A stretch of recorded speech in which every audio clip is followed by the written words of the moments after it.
Hi, and welcome to this evening's presentation. My name is Sarah Steele, and I'm the Deputy Director of the Intellectual Forum and a Senior Research Associate in Cambridge Public Health.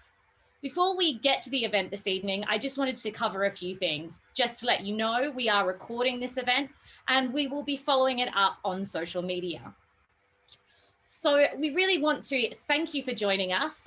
The Intellectual Forum is really pleased to host this in conjunction with the University of Cambridge's Think Lab and with Sleep Cycle. For your background, the Intellectual Forum was set up 4 years ago to get people thinking and to explore those issues that so often fall between departments in a university like this. We've had many stellar speakers, from fashion designer Jimmy Choo. We've had the former New Zealand Prime Minister, Helen Clark. We've had Director of NASA's Deep Space X-ray Observatory, Belinda Wilkes. We've been really fortunate to be able to show off the transformational work being done by many of our own academics and so many different entities and bodies around the world.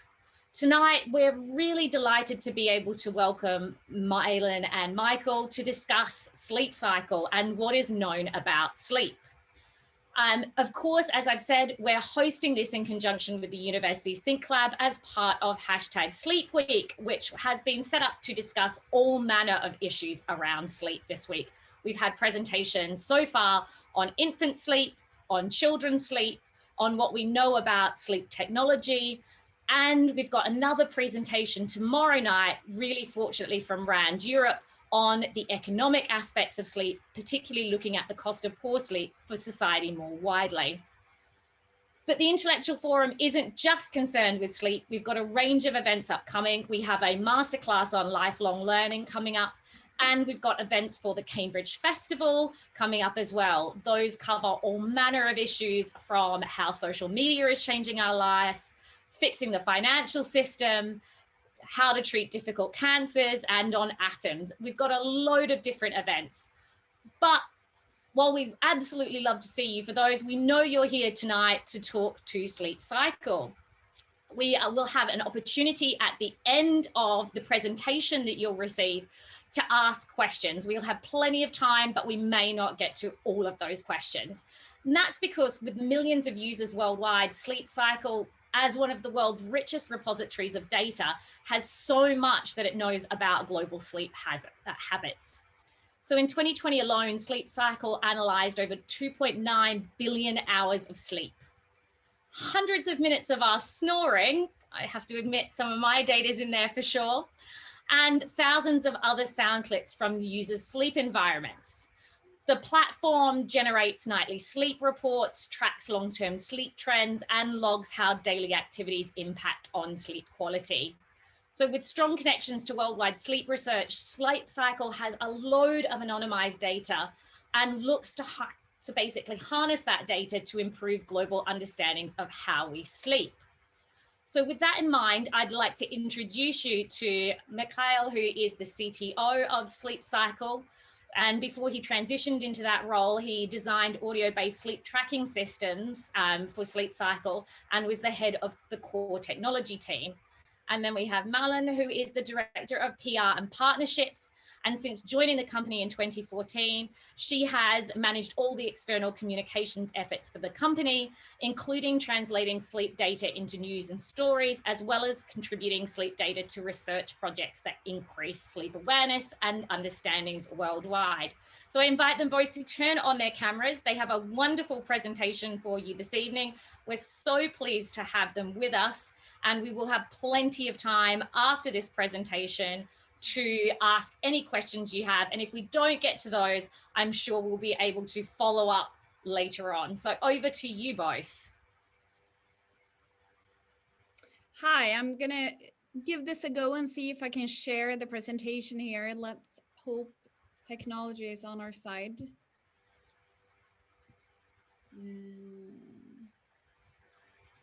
Okay, so I need to be made host.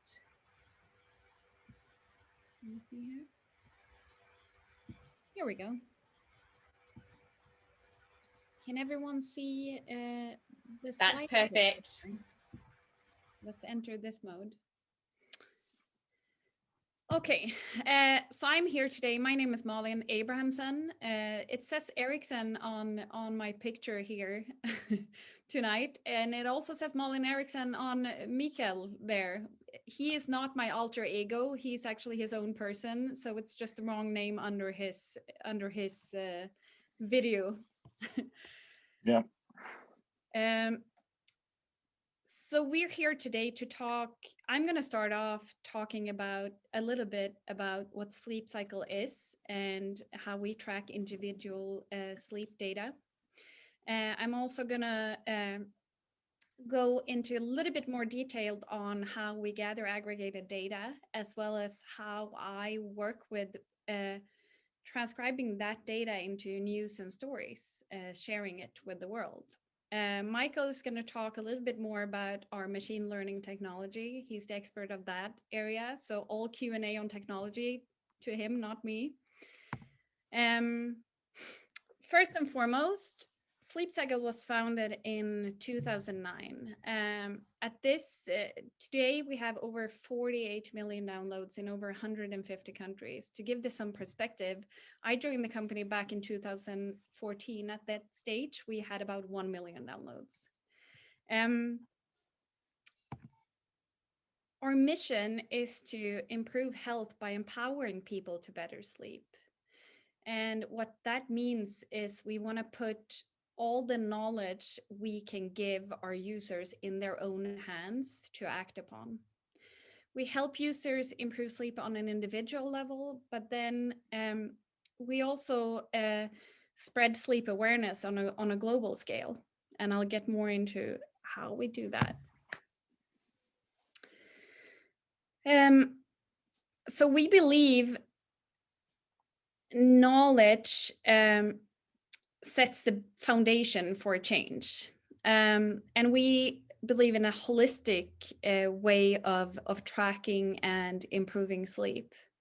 This means that we're with our users throughout the day as well as the night. In the evening, we provide functionality to help them fall asleep better in the form of meditations, sleep stories, especially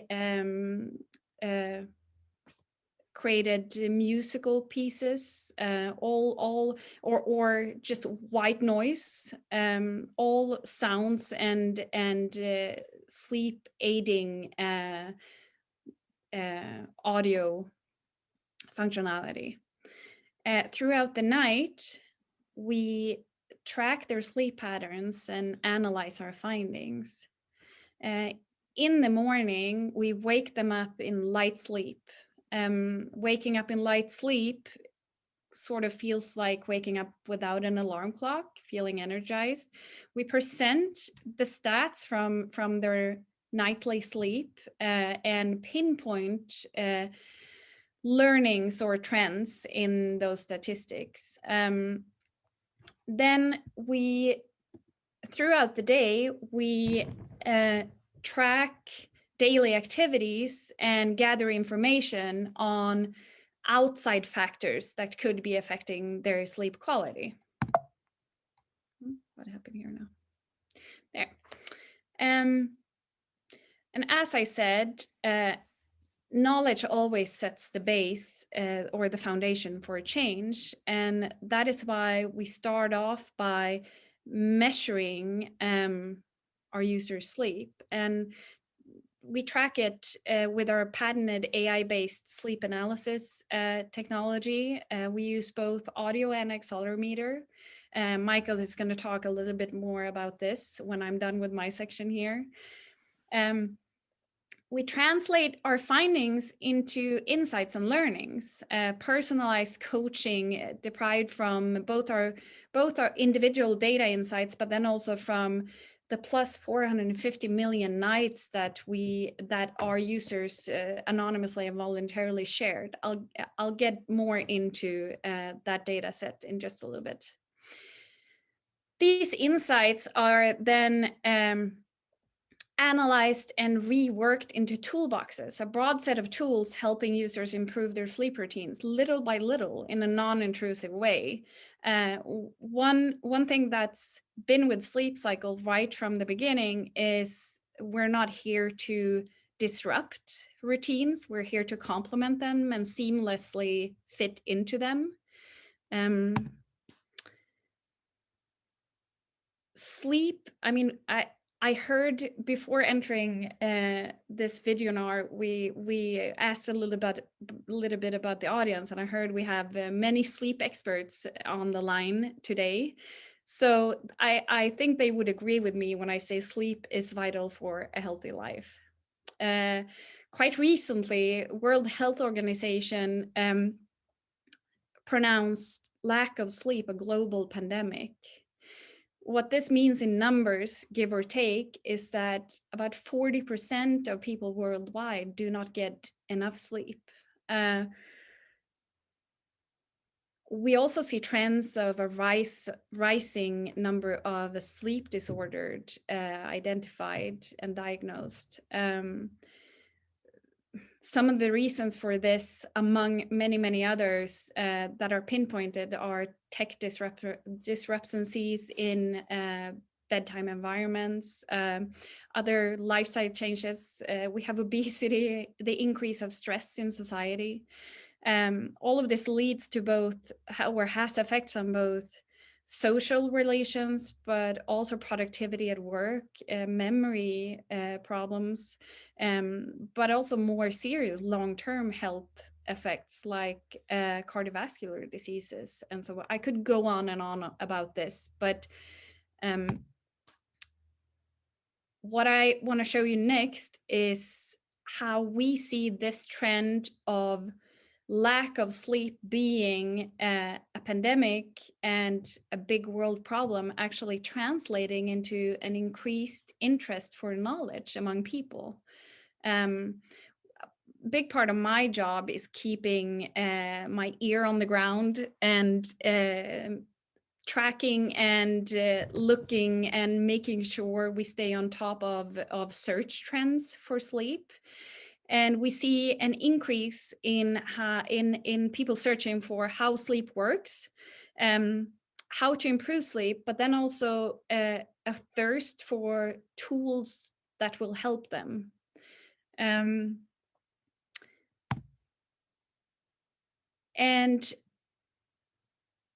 as an answer to this, 5 years ago, when the increase in sleep information or searches for sleep information increased, we decided we needed to do something in order to do our part in spreading sleep awareness. So we launched our Sleep Cycle Sleep Survey. Our Sleep Cycle Sleep Survey is basically it's a database of data voluntarily and anonymously shared by our users. What we do is we ask them upfront. We don't hide it in any terms and conditions, but we ask them, hey, that's not exactly what we say, but we say, hey, do you want to share your sleep data with us? And then we present to them what we use it for, research and sleep awareness. And we inform them that it's voluntarily, obviously, and anonymously, and they can opt in and out anytime they want under settings.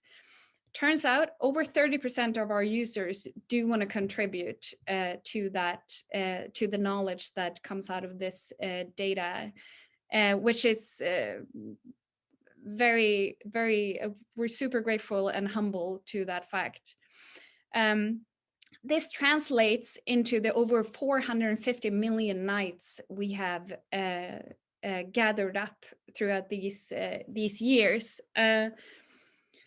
And also making it one of the richest repositories of data on global sleep habits. The data, the anonymous data it gives us information about age, gender, geographic location, as well as sleep statistics such as bedtime, wake up, sleep quantity and quality, gives us information about daily activities such as steps, as well as personally input sleep notes, such as stressful day is just one example, or a lot of women across the world report when they're PMSing or menstruating.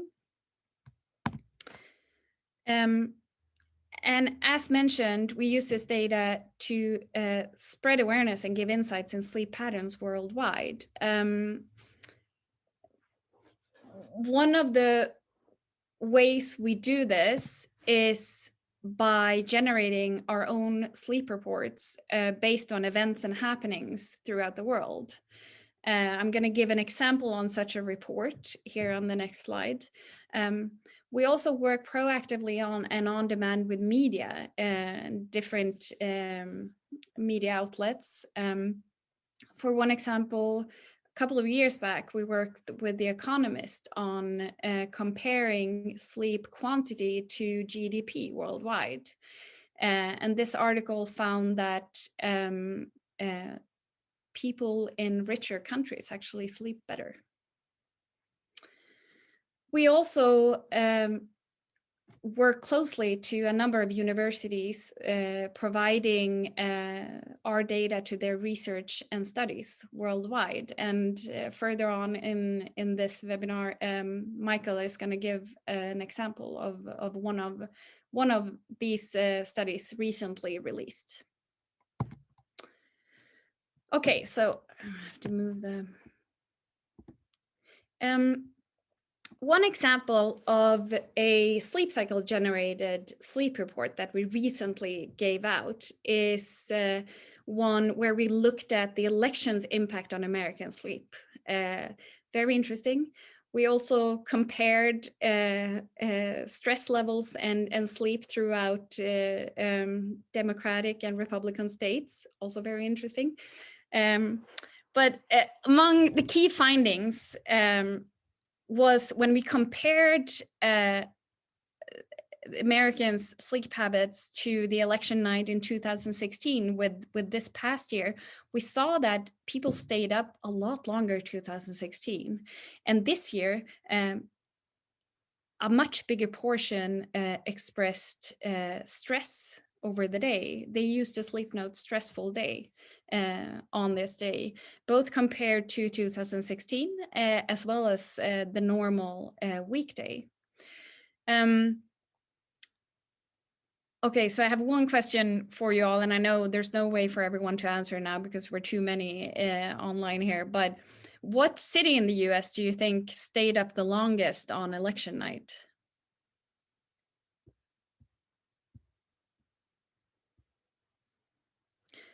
So for those who guessed Washington, D.C., you're correct. Washingtonians, they stayed up the longest on election night. This is interesting because on a normal night, we have New York, Miami, and Los Angeles staying up the longest. And it's these sort of findings we can do and report on. We've also, a couple of years back when we had the big earthquake in California, we could also see how that disrupted people's sleep when it actually woke people up.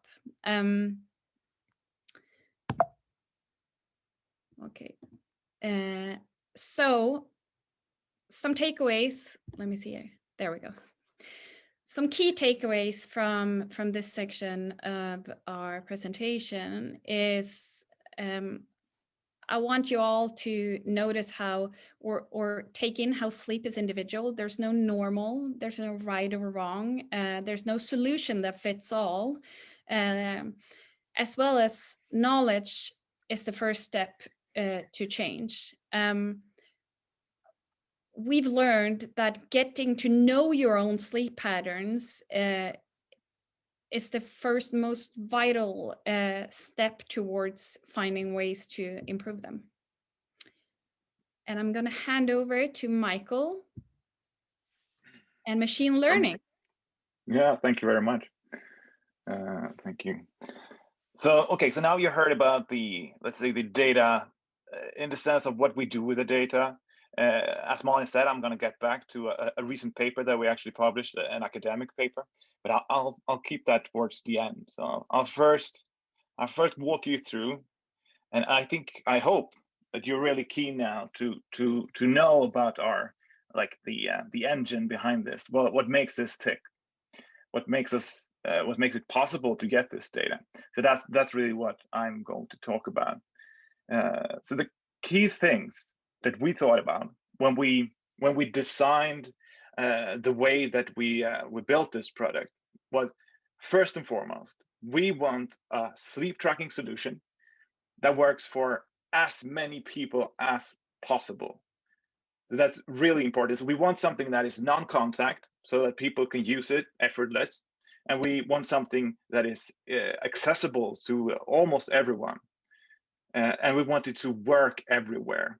So to kind of fill these boxes, tick these boxes, first of all, we looked to audio and smartphones, because then we get these non-contact properties, and very many people, I'm not sure if I can say everyone has a smartphone. That's probably not true, but most people have a smartphone.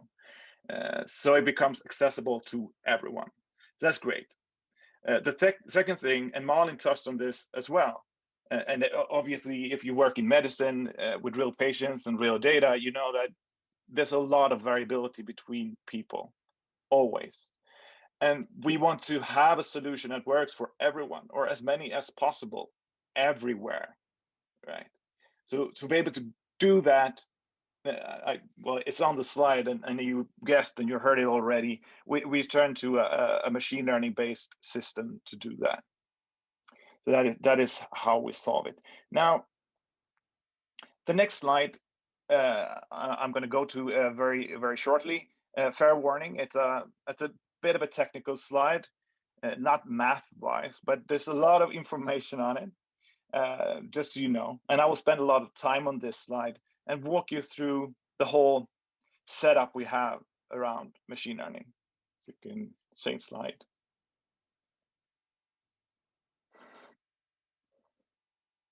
Thank you. Okay, so starting from like an overview. So the setup we have, it's not just the machine learning algorithm. That's one part of it, obviously, but it's not the whole thing. This is the whole system that makes this interesting. And I'm going to get back to this, but if you want the short answer to what makes this really good, I think, and then that's the small dotted line going back from event up to sleep audio there. I'm going to get back to why, but I think that's like the key for making this work in the way that I described in the slide before. The system is built up of roughly two parts. So I've colored them green and orange here. The stuff that are green happens on our side. So that's something that we do in our clusters where we train the predictive model. Then that predictive model is deployed on the device. So everything orange here is done locally on the user's device. Okay, now to do the details. On top here, we have our data that we're training on. So that's going to be annotated sleep audio, 10-second long audio clips, where each and every one of these clips contain what is happening in that clip. So is it a snoring? Is it a movement? Is it someone talking? Is it sleep talking, coughing? We have a large number of different classes of events that we annotate. Okay, so that's the data. And then we have a model architecture. This model architecture is something, I mean, we continually evaluate new architectures, but the one that we are currently using is taken from the latest research on audio event detection. It's called CRNN, which means it stands for convolutional recurrent neural network. So if we start, I mean, it's a mouthful. I realize that if you don't have a machine learning background, but to break it down, it's a type of neural network. And to be fair, almost everything, at least in industry right now, is neural networks. That's what really drives the AI community. So it's a neural network. It's a deep learning type of algorithm. For the C and R, we have a convolutional part. So the convolutional part does the acoustic modeling. So we start by taking the audio and we do a transformation to make it look a little bit like an image, where we have frequency on one axis and we have time on another axis.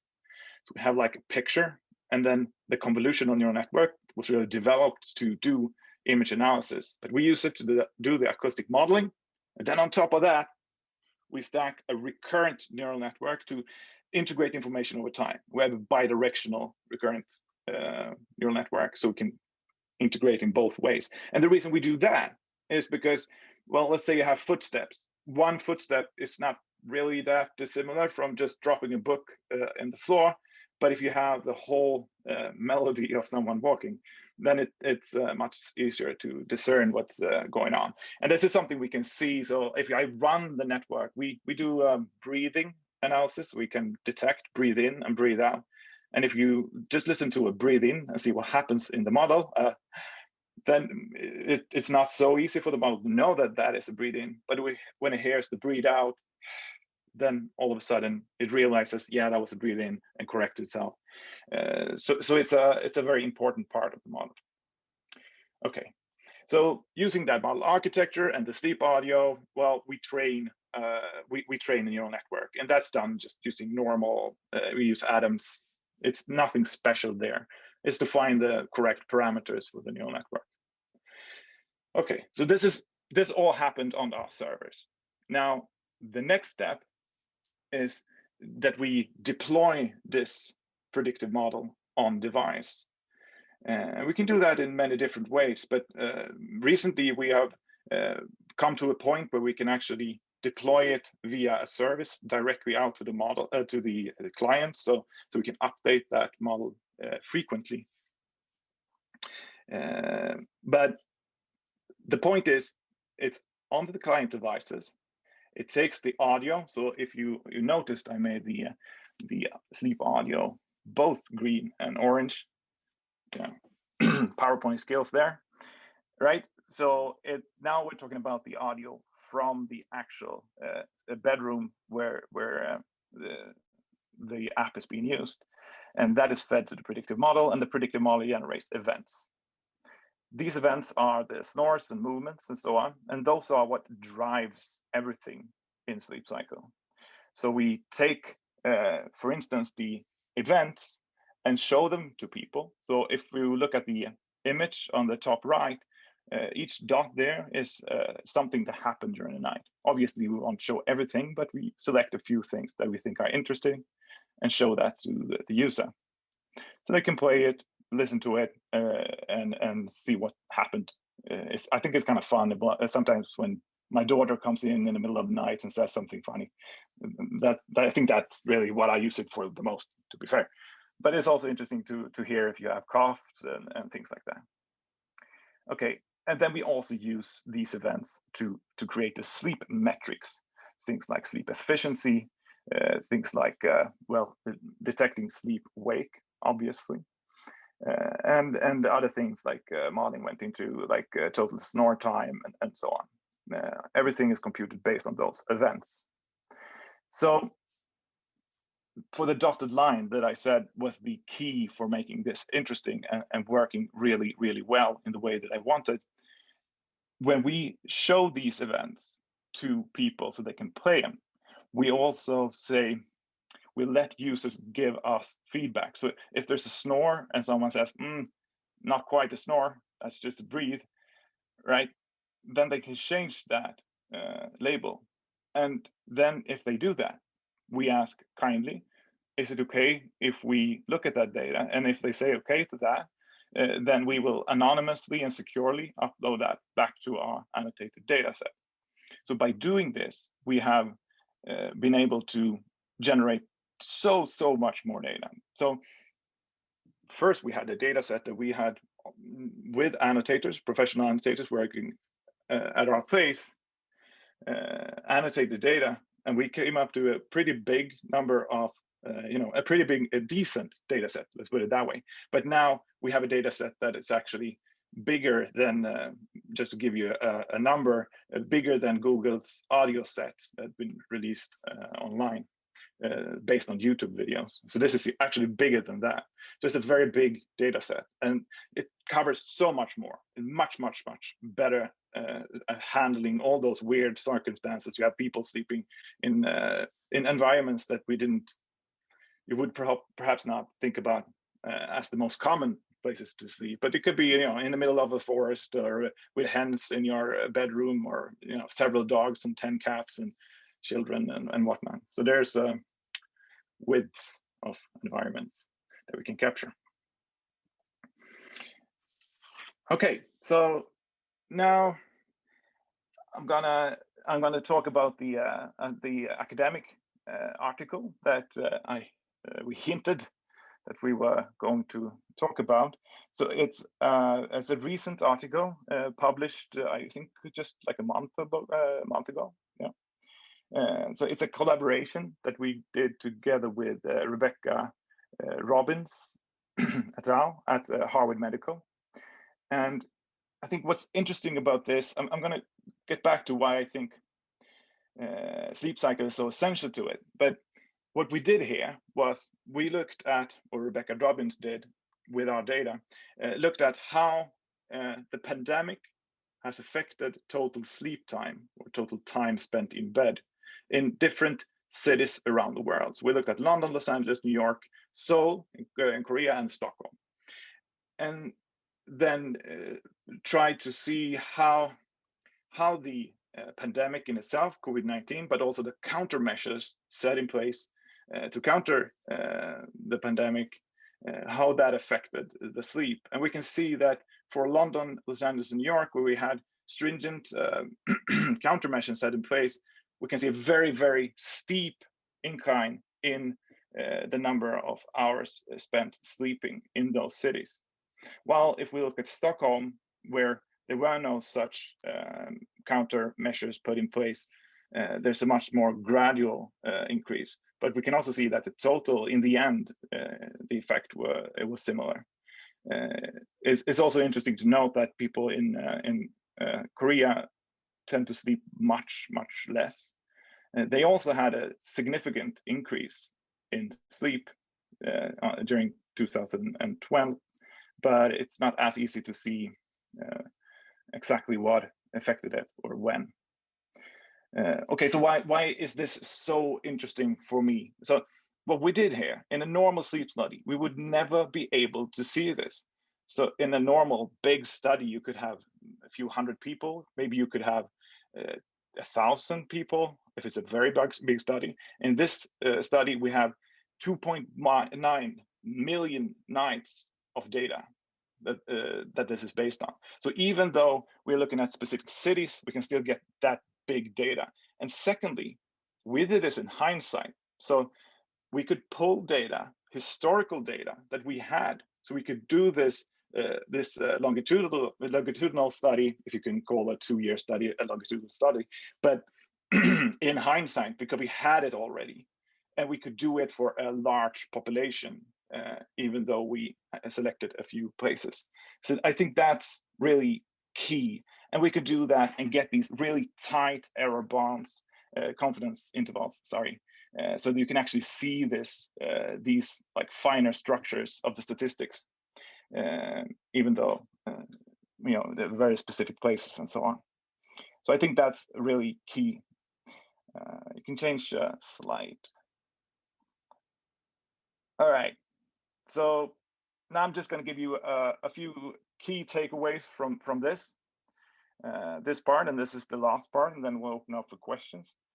So first of all, we're all about accessibility. I mean, obviously, if you want the top-notch sleep tracking, you should put on one of those electrode hats with EEGs and do a polysomnography, get your hypnogram and all that. Not going to be very accessible. That would be great, but we want something that works everywhere. Secondly, we make sure to get feedback from our users, so we get the best data and best coverage of data, but we make sure also to do that in a way that's private and secure and anonymized always. User trust is everything for us. And finally, we can use this data. We never sell any data. That's something we would never do, but we do knowledge generation together with universities and so on to kind of contribute to sleep knowledge and society. Thank you very much. Okay, thank you so much for that presentation. We have a number of questions that have come in. Malin, do you mind shutting down the screen share? Yes. So that way we can be full screen for answering the Q&As that have come in. Thank you so much for that presentation. It was so interesting. We've had a number of questions. I think first and foremost, following on from what you've said about your commitments around data and how you share it with researchers, we've got one here from an attendee who's asked, what kinds of future impacts do you hope that your data may have? That's a very good question. I think both me and Mikael can actually answer that. Well, we're hoping that the knowledge can translate into actionable insights that helps people improve their sleep.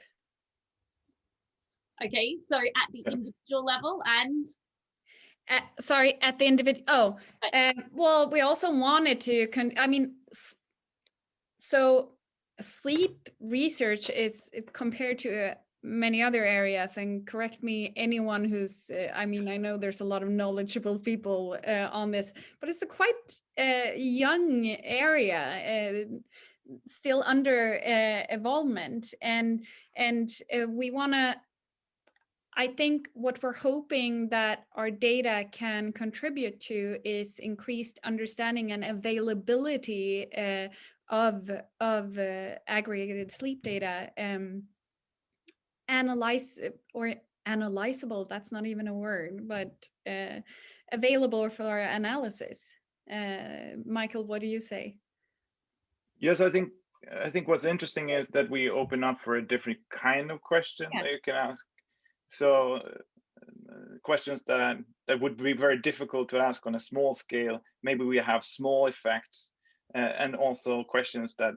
So just to give you an example, we could set up a group of 10,000 people that has been sleeping using this app for 2 years, so you can follow that data throughout those 2 years. Yeah. And ask interesting questions, and exactly which questions we should answer. I will leave that to. I've done machine learning a lot, but I'm not going to say which sleep questions are the most interesting one. But we've done a number of things with academia already, right? And Molly maybe can talk more about that.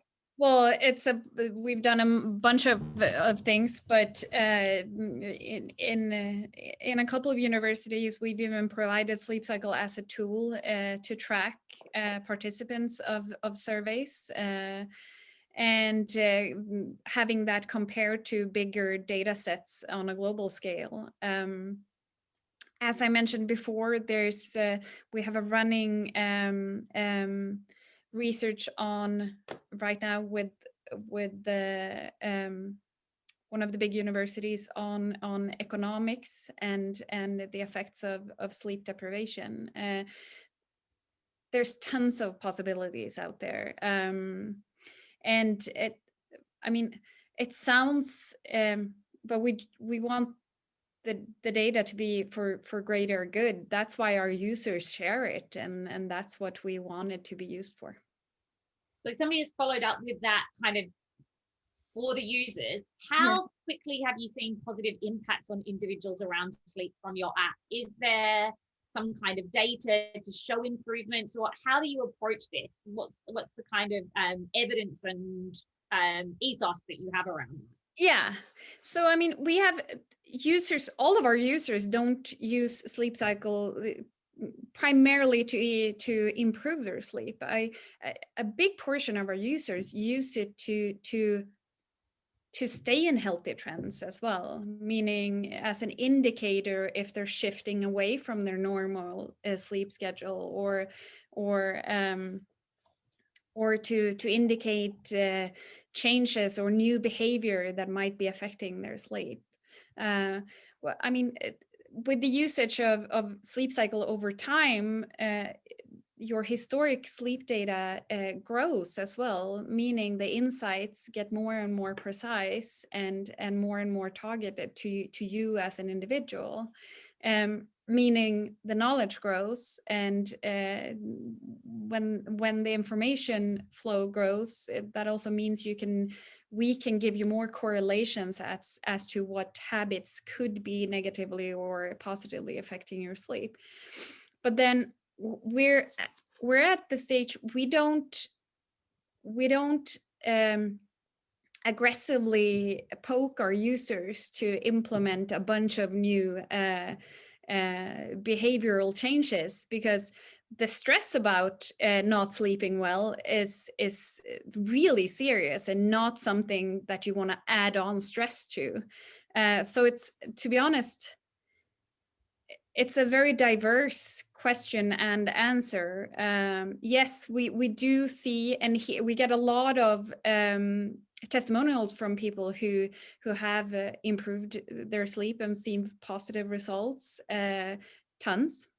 We had one user, I mean, with the launch of snore tracking a couple of years back, that was a big revelation for a lot of people who actually ended up seeking help for their snoring habits.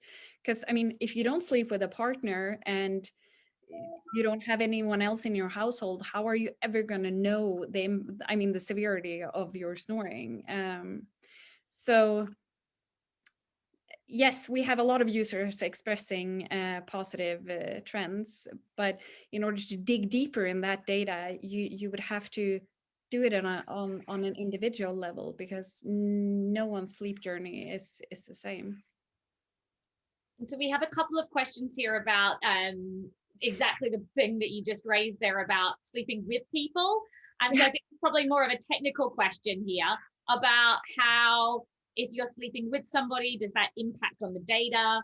Somebody else mentioned their dog coming into bed and messing up their data. I have a dog and a 2-year-old. How do you deal with that from the app's point of view, and how does that impact on what you find for individuals? I think that's a question for you, Michael. Okay. Yeah, so there's really two answers to that question. First of all, we have set up the system and tried to train the system to detect the closest individual, and it does a pretty good job at that. If both people have sleep cycle, then we have another function that you can use that connects. So if you have two phones, one on each side of the bed, they can connect, and then we use both audio streams to dissolve which individual is making the noise. But obviously, again, I mean, if you have a number of dogs and cats and birds, and I don't know, then it will probably have some impact. Yeah, well, but it works pretty well. You need to make sure you label your own sounds then, as this was my dog and this was me, because I had to do that. I have a dog who snores, so I had to label his snore. Yeah. So somebody outside the room, because we've got some people that are coming in other ways, have asked about just that kind of acoustic models that you use and things like that. How much are you learning over time? And I'm just going to summarize what is a very long question, I would add. How is the model learning over time? And have you found that your results as a company have changed hugely as you're accruing more and more data that's training the system? And what does the future kind of bring for using these, to use their words, nearable technologies rather than wearable technologies? Yeah, so yeah, I can answer a little bit about the audio. So the impact it has had is that, so we have collecting this data that we do now. I mean, we use the algorithm to detect what it detects, and we can ask for feedback from the things that we want feedback from if we want to. So it's I wouldn't call it actual active learning, but it's we use ideas from the field of active learning in how we select these examples. And yeah, that had definitely had a lot of impact, especially for outliers. So you could have a very good, so we have done studies with so with PSG, or the silly hats with electrodes, right? So we've had nights people sleeping with that and the app, so collecting audio and that, and then computing the sleep-wake diagram for using both PSG and R to get to an accuracy. And we have seen that since we started collecting data on a much broader scale and upscaling our data set, we have gone from being slightly worse than the wearables that we have been comparing to now being at a similar level. So we're in the middle of the mix, if you will. So yeah, that data is crucial. It's always crucial to get, not just a lot of data, but the right data. And this data is randomly samples from all over the world, all kinds of people, and that's really what makes it so unique and so nice.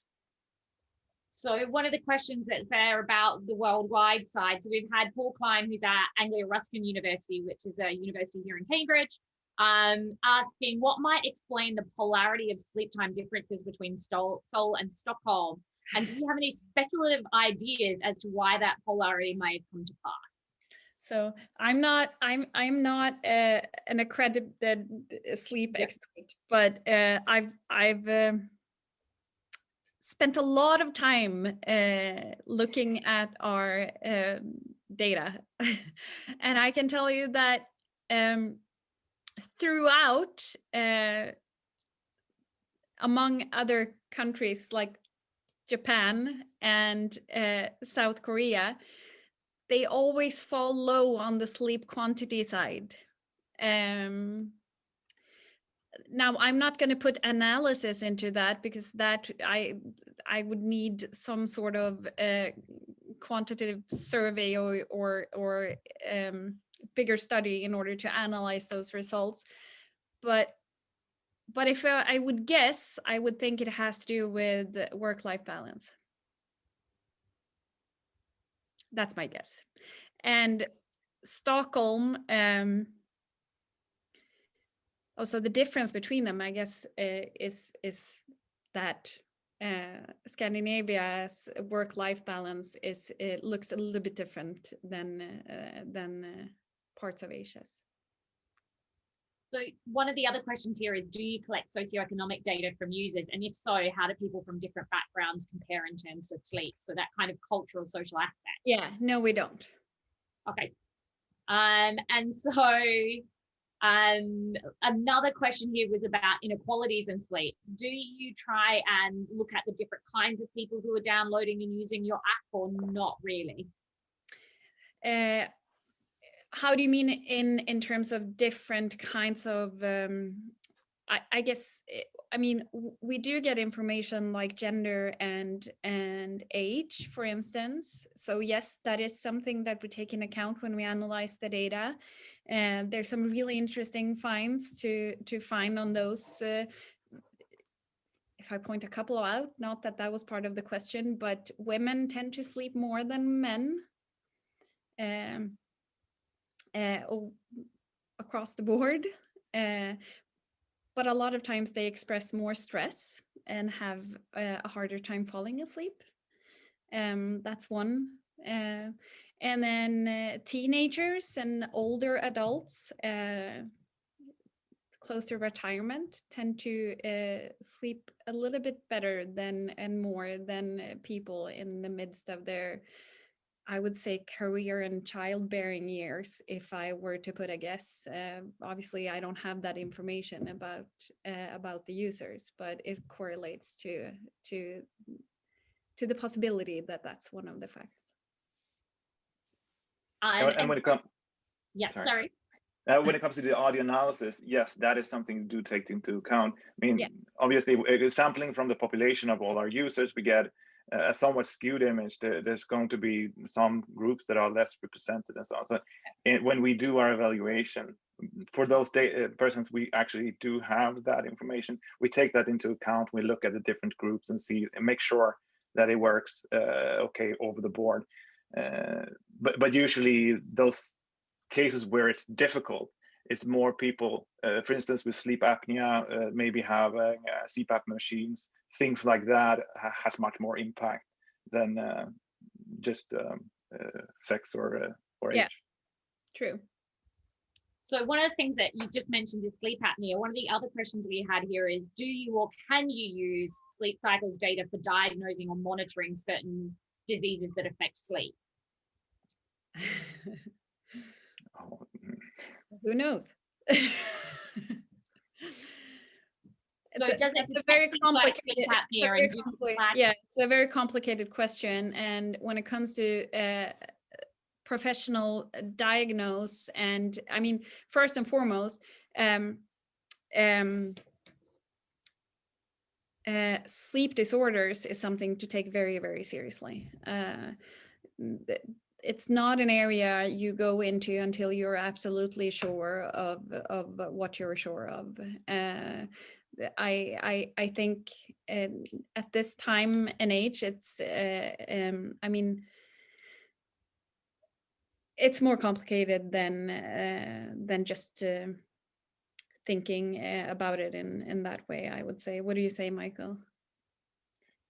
yeah, so we could yeah, exactly. We have to be very, very, very careful around medical advice and so on. That's not something that we do. Obviously, when it comes to sleep apnea, for instance, just having a person's BMI and knowing that someone snores but those two together is a pretty strong indicator. Yeah, we could never diagnose someone like that, but we might get a low recall, high precision kind of. Well, we could probably find people in our user base that might be at risk of having sleep apnea, but or that's more not likely. the same thing. Yeah, it's not yeah, the same more thing. likely, but not the same thing. Yeah, it's not the same thing.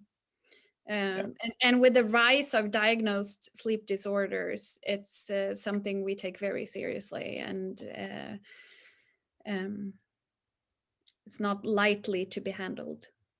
So what kinds of things in your model lead to an improved sleep quality score is another question that we've got here. I mean, obviously, making time for sleep. We're in a day and age where we had this discussion a while back where we talked about dethroning the sleep deprived hero, where it's like, you know, we see this shift in trend where people used to brag about pulling an all-nighter before an exam. It's been a while since I studied, but back in my days, everyone did that. It's like, did you sleep last night? No, I didn't either. And now we see this shift in young people where it's like, they're more aware of the benefits that sleep has on learning and overall well-being, which is amazing. So making time for sleep, definitely a strong point. Prioritizing sleep. Don't let sleep get the short straw after you've taken time for everything else throughout the day. I think planning, and then a lot of opinion and research nowadays also point to regularity, going to bed same time every night and trying to wake up at the same time every morning. Social jet lag is up in the discussion fields online, where people stay up really late and sleep half the day during weekends and then expect to just bounce back to the weekday routine. It doesn't really work like that. So that's one, or two. That's two.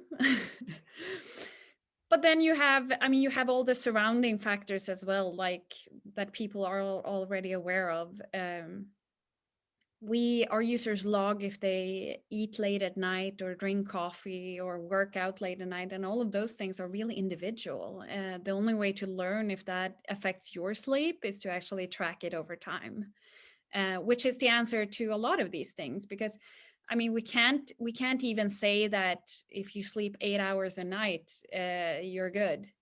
It's individual. I mean, some people seem to need less sleep and some people need more. It comes down to it. In the end, it comes down to it. Like, how do you feel when you wake up in the morning? Like, are you dead tired or do you feel rested? So we have a really interesting one, just to refer people who have joined us back to another talk we had earlier on this week with Dr. Michael Grander, who discussed with us exactly that and talked about the extremes of sleep being a real problem, that if you're sleeping too little or too much, that there's problems associated with both of those, but most people have a pretty different range in the middle. So there's, if you are interested in some of the data from a medical perspective on this, we did have a presentation. It is now on the Jesus College YouTube channel, where you can dig into some of that more medical questioning there. Michael really dug down on that one the other night. But we've got some broader questions about your data here that are quite interesting. So some people have asked things like, is the normal reduction in sleep during March associated with daylight saving? Do you see other trends around time switches? Well, yes, because people tend to sleep it's tricky because obviously we're not there yet this year, but we will be covering this actually on our editorial site. We're preparing a editorial piece on daylight savings for this year, where we are going to be using our data. But generally, yes, of course, it affects sleep quantity. Yeah, it does, because especially since usually you tend to wake up an hour later or an hour earlier, depending on which one we're talking about. So, and then the day gets a little bit longer, because obviously people most likely tend to go to bed at the same time at night anyway. So we have another question also about age. Michael, did you have anything to add on that? Yeah. So I think one of the interesting things, so we integrated sleep regularity score as part of Sleep Cycle pretty recently, but I really look forward to knowing how sleep regularity, that index, how that is affected by this daylight saving switch. So that's something I'm looking forward for that data. Interesting. We'll make sure to look into that. So we also had some questions about how young users can be, what kind of age ranges, and does your algorithm adjust for ages, which I'm sure Michael will be able to answer. Yeah, so we do know, like, not like explicitly, but we have made sure to have people of all ranges in the data set. So that's something that's done implicitly by it's in the model, if you will. But we do nothing like rule-based or anything like that, no. Okay, so what's the youngest range you can use for? Can you use this with babies, or does it just not work yet? I mean, that's more of a medical question, to be honest. It's not something we push this as a baby sleep tracking app. Babies have very different sleep habits than adults, and for instance, they need a lot more sleep than we do. So based on the algorithm, I mean, correct me if I'm wrong, because Michael, you're the expert here, but I would not suggest to use it on really small babies, but we do have parents using it on their kids and teenagers. I know we get a bunch of testimonials on parents downloading this for their teenagers to get them up in the morning. Yeah. So it means one thing that we do is we detect. I think it's being turned on now again, actually, so it's in the app again. So we do baby sounds. We detect those. So that's something obviously that has to do with babies. And I think many of the signals is possible to pick up, but we have never done any validation studies. So I talked about the validation study we did with PSG on babies. So we really don't know anything about how well that works on babies. They usually don't need an alarm clock either. That's true. They have one, generally their stomach, as somebody who's if there's someone out there who needs that for their baby, good for you. So we've got one here about questions about women and ovulation and things like that. Are you tracking that kind of data, and have you noticed anything or have any comments about that kind of the gendered aspects of this? Well, at this stage, that is not an automated generated sleep note. I mean, the folic phases, and you say folic phases in English? Yes. Yeah. We'd say place in your cycle, but that's the more colloquial way. Yeah. It's not automated sleep notes, but a lot of our female users create their own sleep notes for that. Personally, I track both PMS and menstruation, and I see an effect where my sleep quality decreases during PMS, and then menstruation has a positive effect on my sleep. But that also is very individual.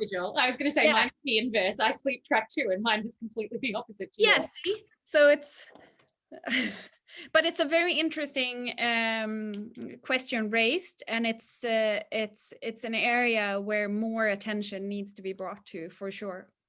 Okay, so somebody has kind of brought up here, do you share your data with researchers? And then somebody else asked, is your data publicly available? It is not publicly available. We share it very selectively. We make sure that when we share it with researchers, we have the full scope of the study proposed, as well as the expected outcome. I mean, not the expected outcome of the results. A hypothesis. Yes. So no, it is not publicly available. Okay, so but researchers can contact you if they've got a study designed that they want to approach. Absolutely. Yeah, the best way right now is press@sleepcycle.com, and that will be me on the other end. Awesome. And we've had one here.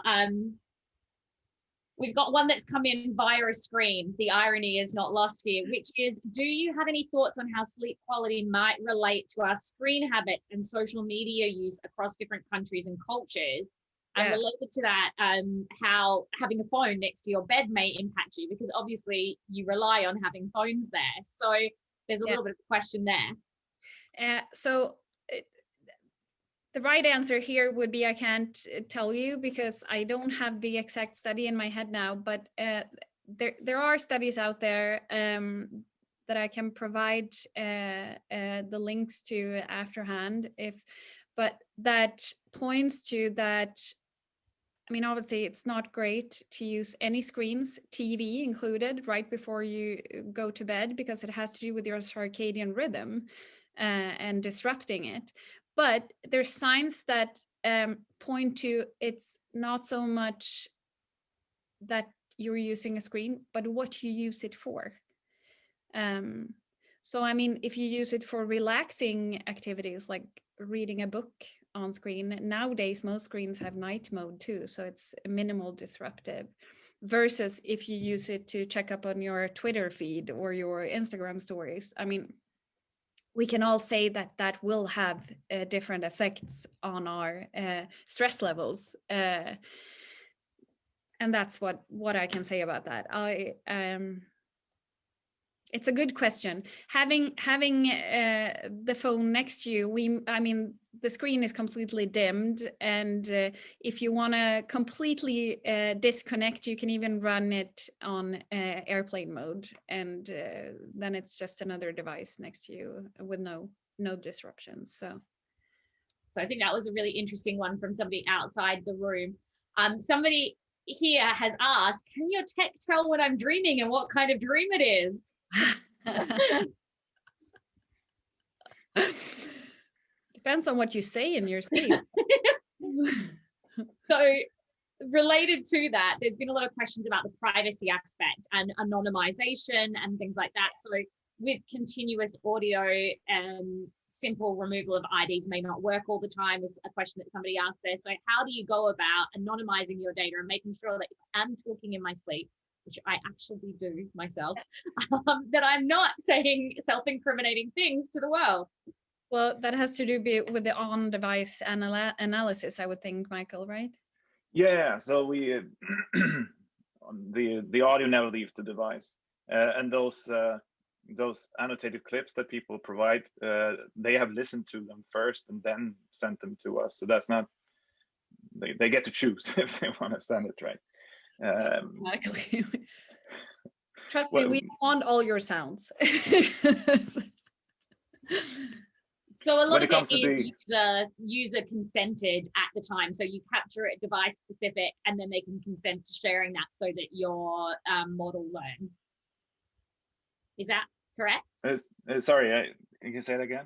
I said, so at the moment, the way that it works is it's on your device, it records to your device, and then that user consents specifically for it to be shared for the learning of the model. Exactly. That's how it works, yeah. And only for the for those specific clips that were annotated by them and so on. So not anything else. Yeah, like the specific clips you label yourself. Exactly.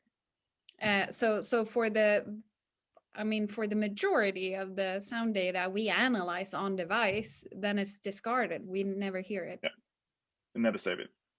And so related to that, people have asked that could, in the future, insurance companies work with you to reduce premiums for people who are sleeping well? Not sure we want to go that direction. I think, there's more directions than that to consider when it comes to health, I think. And also, I think the mentioned earlier about stress and how that could have that impetus of making you sleep worse because you're stressed about sleeping worse, perpetuating like poor sleep habits around. It's a really good question, because we do get testimonials from users where they're like, oh my God, look at my sleep statistics and I can't fall asleep and I can't stay asleep. And look, my sleep score is SHIT.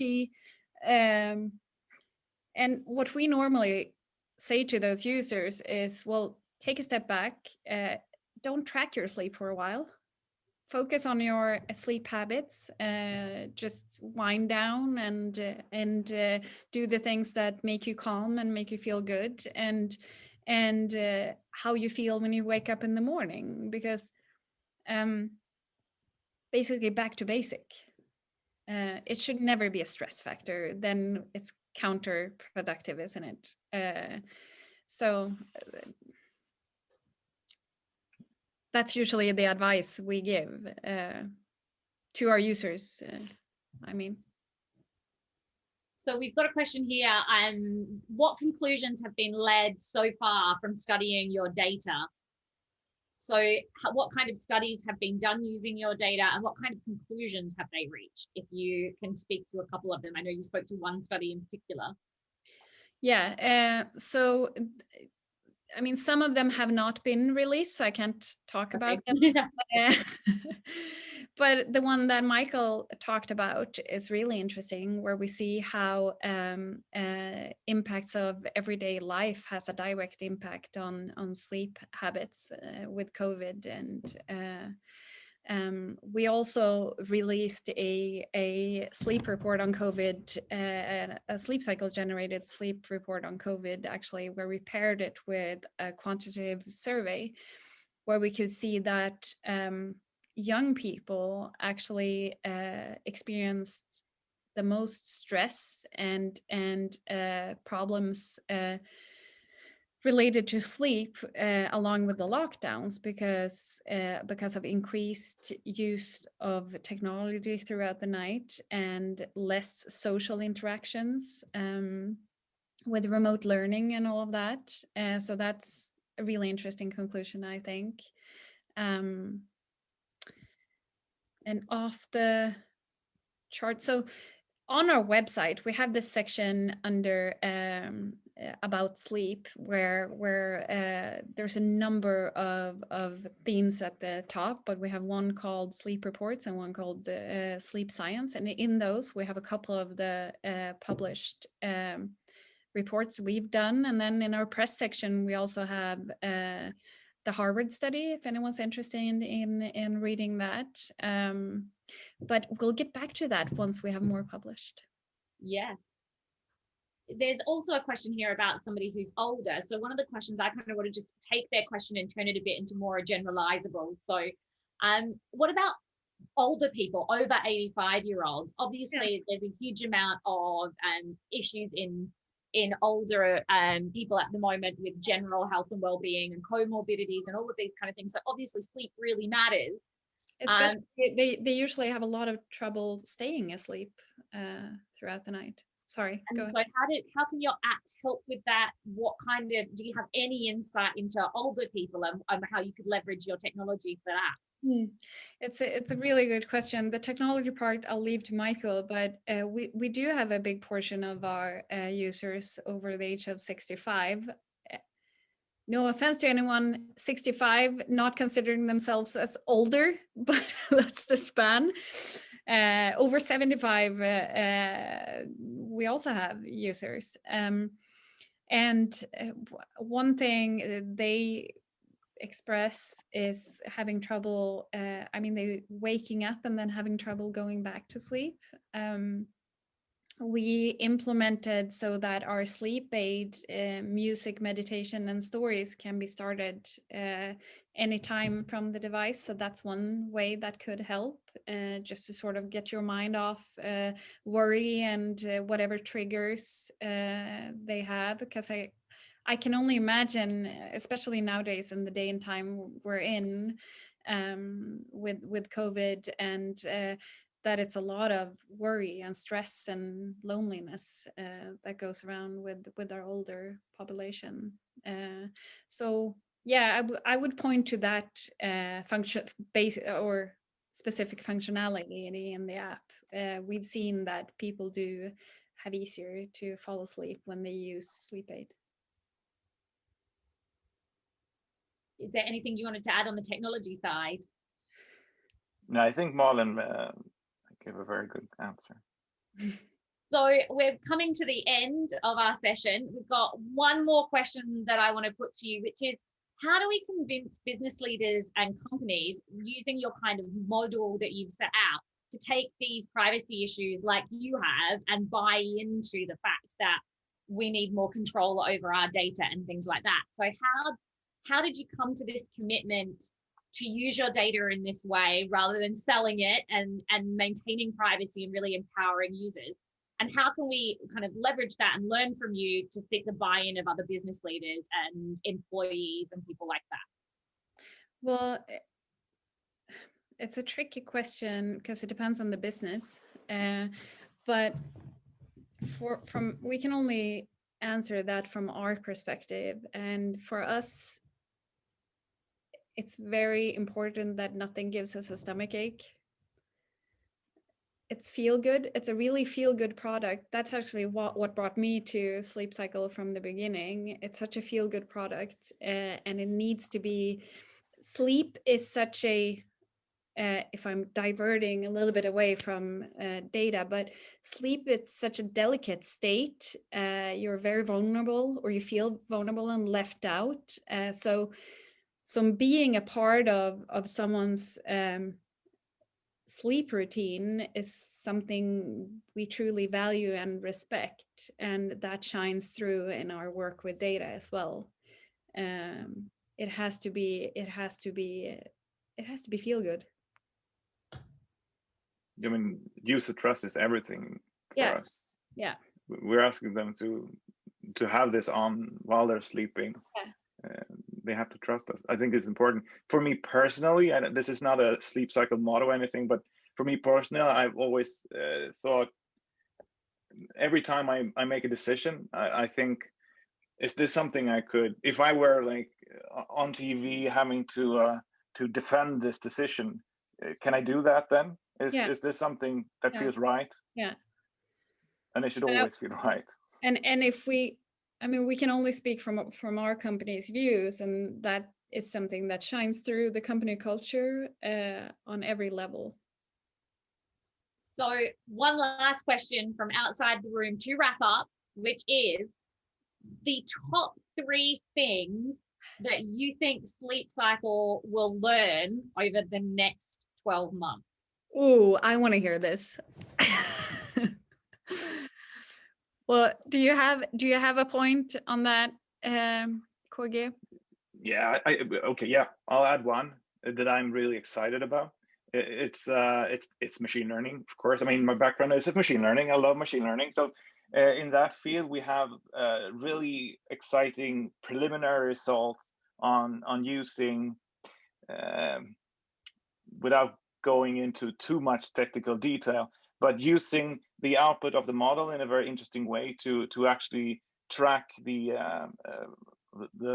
breathing rate, and also being able to directly from the breathing signal see exactly how many people are sleeping in the same environment, or entities that are breathing in the same environment and so on. So we have very promising results around breathing and using our model to get an even better and this is on I would say this on like research level things. So this might actually be something that we'll publish as well if it turns out well.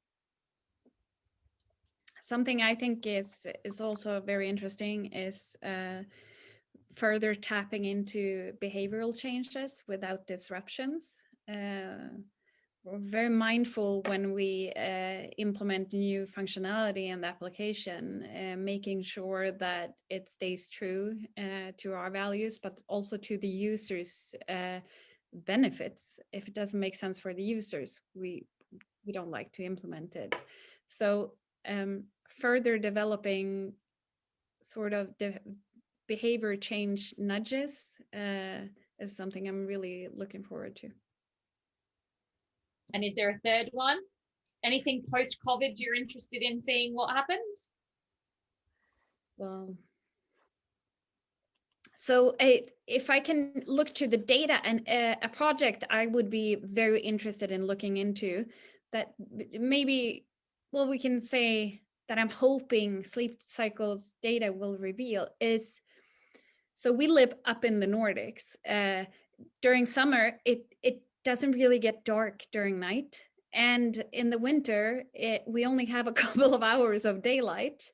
I would really like to look into how that affects sleep, because, and that is worldwide, because you can look, I mean, on a global level, how different light throughout the year, but sun patterns, how do you say it, throughout the year affects sleep, and the circadian rhythm. I'm very intrigued by the circadian rhythm and that little built-in biological smartwatch we have. So we had a conversation about this the other night with Michael, whose team are researching much the same thing. So we should connect our speakers to each other. But with that note, we have a wealth of information that you have. And I realize that we've had several researchers and several people specifically interested in machine learning that sent some quite technical questions that I might have avoided a little bit. But it would be delightful to be able to direct them to you. And you've given us, do you want to just restate your email for those who were interested in that? Yeah, so I mean, how about everyone sends them to press@sleepcycle.com, and I will direct the more technical questions over to my fellow colleague here. But oh, perfect. Perfect. Thank you both so much for the insight this evening. It's really appreciated that you've spared us the time and given us some insight. This will be loaded up later on onto our YouTube channel. So for those of us who are joining retrospectively, we'll have some links down below to the things that Malin has mentioned, and you'll be able to follow up there. So thank you to both our speakers. We're delighted to have had you for this Sleep Week. Tomorrow night, if you wish to join us, we will be looking at the economic aspects and those more cost-related aspects of poor sleep for society more broadly, taking a much more economist-driven view. We'd love you to join us then, and thank you all for joining us this evening.